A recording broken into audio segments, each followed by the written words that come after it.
എന്താ ഭയപ്പെടുത്തുകയാണോ? ജീവിതകാലം മുഴുവൻ ഞാൻ ആ കസേരയിൽ ഇരുന്നോളന്നേ. ഞാൻ ആർക്കും വാക്കുകൊടുത്തിട്ടില്ല. എനിക്ക് ശരിയെന്ന് തോന്നുന്ന കാര്യം ഞാൻ ചെയ്യും. അതിപ്പോ മുന്നേ എന്ന് സംസാരിക്കുന്നതേ മജിസ്ട്രേറ്റ് ആണോ കളക്ടറാണെന്നൊന്നും എനിക്ക് പ്രശ്നമില്ല.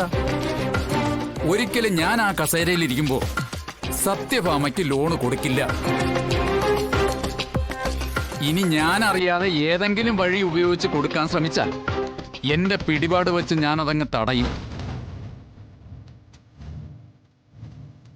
ഇപ്പൊ ശാരദയ്ക്ക് പാസ്സായ ഈ ലോണ് വരെ ഞാൻ അങ്ങ് റദ്ദാക്കുകയും ചെയ്യും. വാശിയുടെ കാര്യത്തിലെ ഞാനൊരല്പം പെശക. അതെന്നെ അടുത്തറിയാവുന്നവർക്ക് നന്നായി അറിയാം. ബ്ലോക്ക് ഓഫീസറും കളക്ടറും അത്ര അടുത്തല്ലാത്തതുകൊണ്ടായിരിക്കാം എനിക്ക് നിങ്ങളെ അടുത്തറിയാൻ സാധിക്കാത്തത്. എങ്കിലും എന്നെ മനസ്സിലായി കാണുമല്ലോ. ജില്ലാ കളക്ടർ ശാലിനി വിഷ്ണു.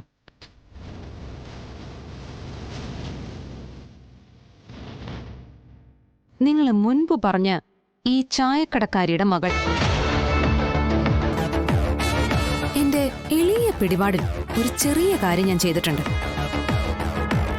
എന്റെ അമ്മയ്ക്ക് അനുവദിച്ച ലോണ് സത്യഭാമയ്ക്ക് കൊടുക്കാനായി ഓർഡർ ആക്കിയിട്ടുണ്ട്. ഈ നിങ്ങളുടെ തലയ്ക്ക് മുകളിലും ഓഫീസർമാരുണ്ടല്ലോ സാറേ.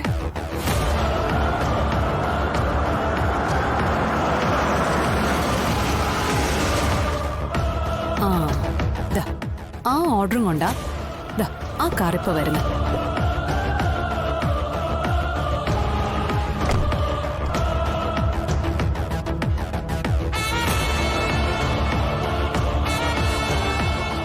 മാഡം,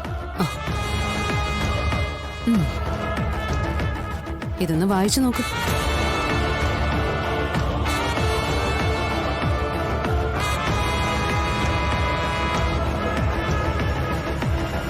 നിങ്ങള് ആ കസേരയിൽ ഇരുന്നാലല്ലേ